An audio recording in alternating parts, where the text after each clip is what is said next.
바르고 바르고 바르고 바르고 바르고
아버지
사도신경하심으로 신앙 고백하시겠습니다. 전능하사 천지를 만드신 하나님 아버지를 내가 믿사오며 그 외아들 우리 주 예수 그리스도를 믿사오니 이는 성령으로 잉태하사 동정녀 마리아에게 나시고 본디오 빌라도에게 고난을 받으사 십자가에 못 박혀 죽으시고 장사한 지 사흘 만에 죽은 자 가운데서 다시 살아나시며 하늘에 오르사 전능하신 하나님 우편에 앉아 계시다가 저리로서 산자와 죽은 자를 심판으로 오시리라.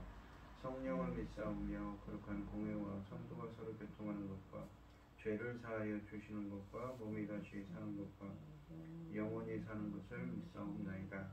아멘. 찬송가 272장입니다.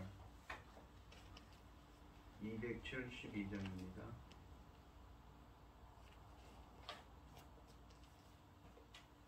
고통의 멍에 벗으려고 예수께로 나갑니다. 자유와 기쁨 베푸시는 주께로 갑니다. 병든 내 몸이 튼튼하고 빈궁한 삶이 부해지며 죄악을 벗어버리려고 주께로 갑니다. 낭패와 실망 당한 뒤에 예수께로 나갑니다. 십자가 은혜 받으려고 주께로 갑니다. 슬프던 마음 위로받고 이 생의 풍파 잔잔하며 영광의 찬송 부르려고 주께로 갑니다. 교만한 마음을 내버리고 예수께로 나갑니다. 복 되신 말씀 따르려고 주께로 갑니다. 실망하니 몸 힘을 얻고 예수의 크신 사랑 받아 하늘의 기쁨 맛보려고 주께로 갑니다. 죽음의 길을 벗어나서 예수께로 나갑니다. 영원한 집을 바라보고 주께로 갑니다. 영과 멸망의 포구 헤어나와 평화의 나라 다다라서 영광의 주를 배우려고 주께로 갑니다. 아멘. 오늘 함께 하실 하나님 말씀은 룻기 1장 1절로 5절 말씀입니다. 룻기 1장 1절로 5절 말씀입니다. 교독을 하겠습니다. 제가 먼저 읽겠습니다. 사사들이 치리하던 때에 그 땅에 흉년이 드니라. 유다 베들레헴의 한 사람이 그의 아내와 두 아들을 데리고 모압 지방에 가서 거류하였는데 그 사람의 이름은 엘리멜렉이요 그 아내의 이름은 나오미요 그의 두 아들의 이름은 말론과 기럝이니 유다 베들레헴 에브랏 사람이더라. 그들이 모압 지방에 들어가서 거기 살더니 나오미의 남편 엘리멜렉이 죽고 나오미와 그의 두 아들이 남았으며 그들은 모압 여자 중에서 그들의 아내를 맞이하였는데 하나의 이름은 오르바요 하나의 이름은 룻기더라. 그 그들이 거기에 거주한 10년쯤에 말론과 기럨 두 사람이 다 죽고 그 여인은 두 아들과 남편의 뒤에 남았더라. 아멘. 오늘 본문 말씀의 제목은 그 여인은 두 아들과 남편의 뒤에 남았더라입니다. 이 사사시대의 흉년 때문에 모압으로 떠났던 나오미는 남편과 두 아들을 잃게 되었다고 말씀하십니다. 본문은 이 룻기를 시작하면서 시대적 배경과 앞으로 전개될 이야기의 중심에 있는 가족이 처한 상황을 소개하고 있습니다. 1절에 보시면 룻기는 사사시대에 있었던 일이라고 말씀하십니다. 룻기의 정확한 시대를 가늠하는 것이 쉽지는 않지만 한 가지 분명한 것은 룻기는 무엇보다도 이스라엘의 선조 이야기, 즉 그들의 가장 위대한 왕인 다윗의 조상 이야기를 하고 있다는 사실입니다. 이전에도 기근을 맞은 이스라엘의 선조들이 식량을 찾아 약속의 땅을 벗어난 적이 있습니다. 가나안에 입성하자마자 아브라함이 기근을 피해 이집트로 내려갔었고 이삭이 블레셋 사람들의 땅으로 이주한 적이 있습니다. 요셉의 야곱과 아들들도 야곱의 아들들도 기근을 피해 이집트로 몸을 맡겼습니다. 2절에 보시면 본문이 소개하는 가족은 유다 지파에 속하였으며 베들레헴 에브랏 사람들이라고 성경에 소개합니다. 성경에서 에브랏은 이 베들레헴이 다른 이름으로 사용되기도 합니다. 다윗이 유다 베들레헴에서 온 에브랏 사람이라고 사무엘상 17장 12절에 말씀하십니다. 아마도 온 이스라엘에 기근이 들었을 것입니다. 만일 이스라엘의 다른 곳에는 이상이 없었다면 엘리멜렉이 굳이 모압까지 갈 필요가 없었을 것이기 때문입니다. 베들레헴을 문자적으로는 빵집이라고 합니다. 빵집입니다. 일종의 반어법을 볼 수 있습니다. 이스라엘에 임한 흉년이 얼마나 혹독했는지 빵집에 빵이 떨어졌습니다. 베들레헴은 이스라엘 예루살렘에서 남쪽으로 약 10km 떨어진 곳입니다. 성경은 이스라엘의 흉년이 드는 것을 언약적인 저주 중 하나로 말하기도 합니다. 신명기 28장 23절로 24절에 나와 있지요. 본문은 이스라엘을 강타한 흉년이 자연적인 현상인지 아니면 하나님께로부터 온 재앙인지 정확히 밝히지는 않습니다. 그러나 흉년이 요단 계곡 건너편에 위치한 이웃나라 모압에는 영향을 미치지 않고 6절에 보시면 주님께서 백성을 돌보셔서 고향에 풍년이 들게 하셨다고 하신 말씀을 감안하면 이 기근은 하나님이 이스라엘에게 내리신 심판이라고 할 수 있습니다. 사사시대를 배경하고 있는 이 룻기입니다. 사사시대가 어떤 시대입니까? 바로 영적으로 어둠의 시대, 영적 암흑기이지요. 사사들조차도 이 점점점 그들의 영성이 어둠 속으로 빨려 들어가는 것을 볼 수가 있는 그러한 어려운 시대입니다. 하나님의 심판이 임한 것이지요. 성경에서 그 땅에 기근이 임했다고 하는 표현은 본문과 창세기 12장 10절, 26장 1절에만 사용됩니다. 약속의 땅에 기근이 임하자 아브라함은 이집트로, 이삭은 그랄로 향했습니다. 비록 두 사람 모두 아내를 여동생이라는 거짓말을 했지만 하나님은 기근으로 인한 선조들의 이주를 그들에게 축복을 내려주는 기회로 삼으셨습니다. 그러므로 같은 문구로 시작하는 룻기를 보면 우리는 이 룻기가 끝날 무렵에는 하나님의 특별한 은총이 다시 한번 주의 백성에게 임할 것을 기대하게 합니다.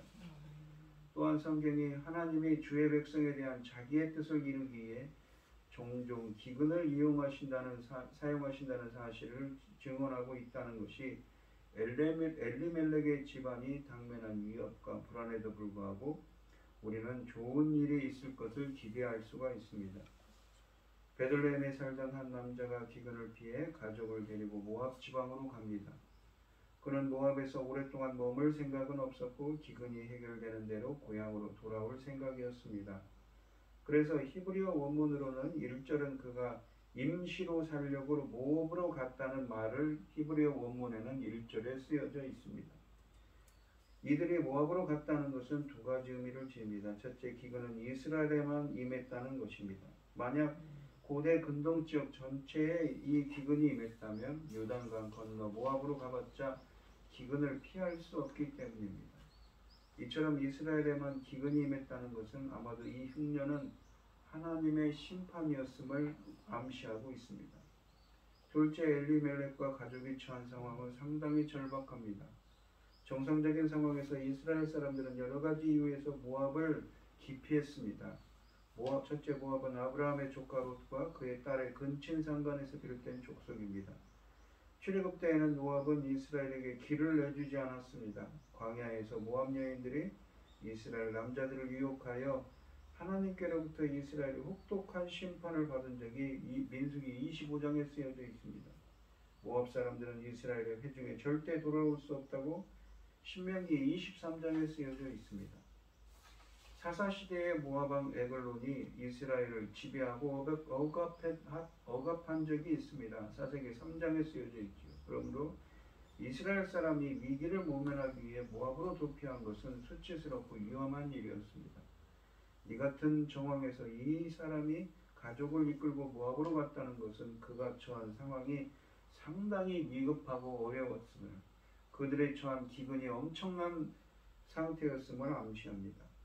흉년을 피해 가족을 데리고 모압으로 떠난 사람의 이름은 엘리멜렉이었다고 2절에 쓰여져 있습니다. 엘리멜렉이란 말은 나의 하나님은 왕이시다는 뜻이며 성경에서 이 이름을 지닌 사람은 이 사람뿐입니다.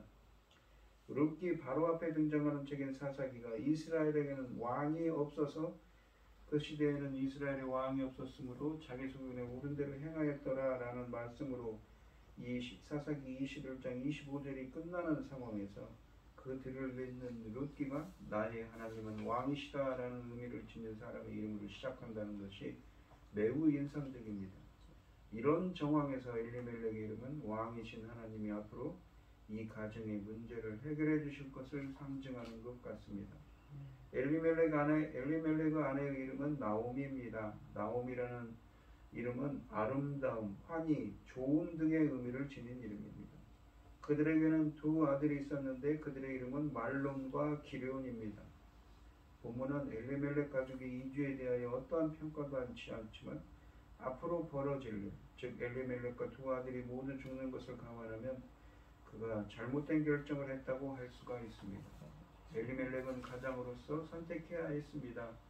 기근이 임한 베들레헴에 계속 머물며 가족을 굶기고 궁지에 몰리겠는가? 아니면 기근이 임하지 않은 이방인의 땅이라도 모압으로 가서 가족을 먹이겠는가에 대한 선택입니다. 심사숙고 끝에 엘리멜렉은 모압 땅을 선택했습니다. 기근의 소나기에서 벗어나 보겠다고 가족을 데리고 베들레헴을 떠나 모압으로 간 엘리멜렉을 죽음이 껴안았습니다. 엘리멜렉의 가족이 모압에 정착한 지 얼마 정도 시간이 지난 후에 있었던 일인지는 알 수 없지만 가장이 죽은 것입니다. 3절에 보시면 남편이 죽자 나오미가 가장이 되었으며 이 순간부터 두 아들은 그녀의 아들들이 되었습니다. 본문이 엘리멜렉이 죽은 후에는 이야기의 초점을 오직 나오미에 맞추는 것입니다.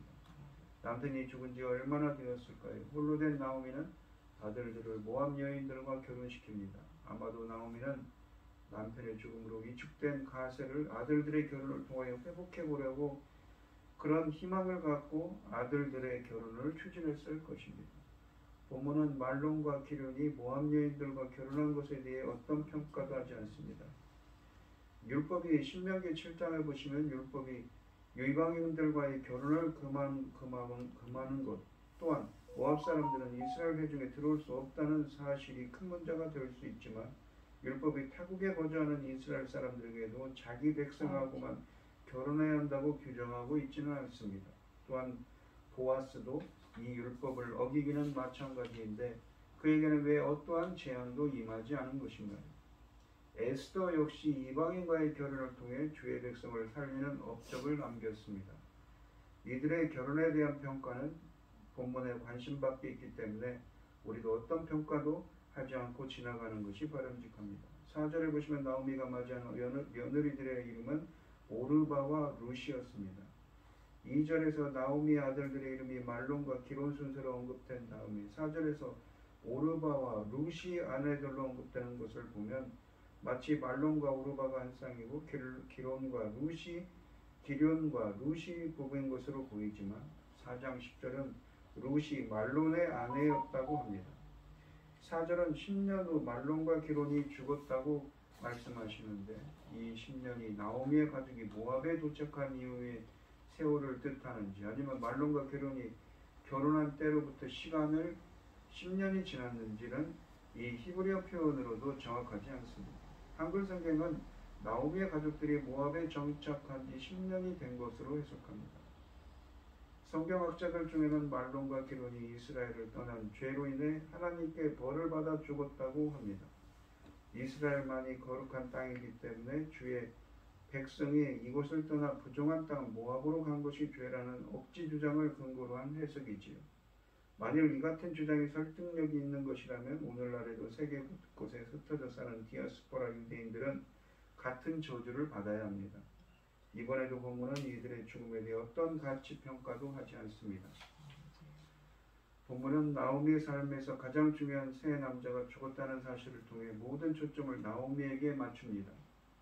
두 아들들이 이 자식을 두지 못하고 죽자 나오미는 두 가지 위기를 맞이합니다. 첫째, 남편의 집안이 자손이 없어 멸망하게 되는 것입니다. 비록 양식이 없어 굶어 죽는 것이 룻께서 중요한 테마로 전개되지만 집안의 대를 잇는 것은 가장 중요한 고대 근동 지방의 중요한 의무였습니다. 자손이 없어 집안이 망하는 것은 최고의 비극이자 수치였으며 하나님의 심판으로 생각했습니다. 둘째, 아들들의 죽음을 통해 나오미는 노년의 그녀를 보살펴 줄 사람이 없게 됐습니다. 현 상황에서 나오미는 늙고 가난하며 타국에 살고 있기 때문에 그녀에게는 희망이 없습니다. 과부가 된 룻의 상황이 시어머니 나오미의 상황에 비해 하나도 나을 것이 없다고 생각할 수 있습니다. 그러나 그녀는 아직도 젊어서 아이를 가질 수 있다는 가능성을 가지고 있습니다. 그녀가 수년 동안 결혼 생활을 했지만 이때까지 아이가 없었다는 사실이 예사로운 일은 아니지요. 결혼하면 곧바로 아이를 갖는 것이 일반적이었기 때문입니다. 그러므로 이때까지 아이를 갖지 못한 룻의 이야기는 책의 중심 테마인 위협받는 대익기와 직접적으로 연관됩니다. 4장 13절에서 여호와께서 그에게 임신하게 하심으로 그가 아들을 낳은지라 라고 선언하는 것을 감안할 때 이러한 룻의 부림은 사라, 라헬, 마노아의 아내 한나의 부림과 같은 맥락에서 이해되어야 합니다. 이 여인들의 경우 하나님의 은혜로 부림이 해소되면서 이스라엘 역사에 중요한 역할을 하는 아이들을 얻었습니다. 그러므로 우리는 오랫동안 부림한 룻에게서도 이야기가 끝날 때에는 중요한 역할을 할 아이가 탄생할 것을 기대할 수 있는 것입니다. 마치 오랫동안 부림했던 한나가 사무엘을 얻고 기뻐하는 것처럼 말입니다. 같은 맥락에서 우리는 룻의 불행이 행복으로 변할 날을 기대하게 합니다. 오늘 본문 말씀을 보시면 비극이 될 뻔한 이야기를 아름다운 결말로 이끌어가는 하나님이십니다. 흉년이 들었던 이스라엘을 돌보심으로 사사시대의 이러한 영적인 암흑기 속에 살던 이스라엘 백성과 모압에서 쓰라린 상실을 경험한 나오미를 새로운 국면으로 이끌어 가십니다. 그 결과 룻기는 한 가정의 파멸 이야기가 아니라 하나님의 빛나는 한 줄기 구원의 이야기가 됩니다. 흉년과 죽음 같은 비참한 소식만 들리는 것 같아도 사사시대의 그 암울한 영적인 암울한 그 사사시대 중에도 하나님은 어디선가 새로운 룻기를 지금도 쓰고 계십니다. 우리가 끝이라고 여긴 자리에서 새로운 시작을 여시는 것이지요.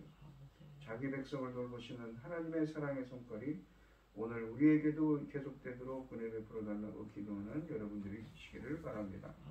기도하겠습니다. 하나님 아버지 감사합니다. 오늘 주신 말씀처럼 한절기 빛 같은 이 사사시대의 영적인 이 어둠의 시대에도 한줄기 빛 같은 사랑의 이야기와 아름다운 이야기가 시작됩니다. 저희들이 사는 삶에서도 하나님께서 은혜 베풀어 주셔서 한 줄기 빛 같은 이야기들이 이어질 수 있도록 하나님께서 그 자비와 긍휼을 베풀어 주시도록 간절히 기도합니다. 주님께서 역사하시고 인도하여 주시옵소서. 이 모든 말씀 거룩하신 예수님 이름으로 기도합니다. 아멘. 하늘에 계신 우리 아버지여, 이름이 거룩히 여김을 받으시오며 나라의 마옵시며 뜻이 하늘에서 이룬 것 같이 땅에서 이룬 것이이다. 오늘날 우리에게 일용할 양식을 주옵시고, 우리가 우리에게 죄 지은 자를 사하여 준 것 같이 우리 죄를 사하여 주옵시고, 우리를 시험에 들게 하지 마옵시고 다만 악에서 구하옵소서. 대개 나라와 권세와 영광이 아버지께 영원히 있사옵나이다. 아멘. 오늘 주신 말씀 가지고 기도할 때에요, 오늘 우리가 한 줄기 빛 같은 이 룻기가 시작되었습니다. 영적으로 어두운 이 사사시대 중에도 어디선가에는 하나님께서 역사하셔서 한 줄기 빛 같은 이야기가 시작됩니다. 저희들이 사는 삶에도 주님께서 은혜 베풀어 주셔서 한 줄 주님의 그 큰 빛이신 주님께서 빛을 비춰 주셔서 주님의 은혜가 함께하는 삶이 되게 해달라고 간절히 기도하시고, 어려움을 당하신 분들과 각자 기도 제목을 가지고 주여 삼창하시면서 통성을 기도하도록 하겠습니다. 주여, 주여, 주여. 아버지 하나님 감사합니다. 오늘 하루도 한 줄기 빛 같은 이 룻기의 이야기처럼 아름다운 하나님의 이야기가 시작되고 있습니다. 비록 영적으로 어두운 사사 시대이지만 그 중에도 역사하시는 그 하나님의 손길이 있습니다.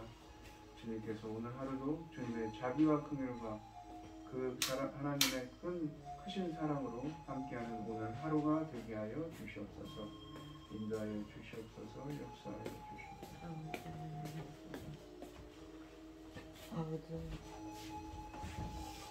아버지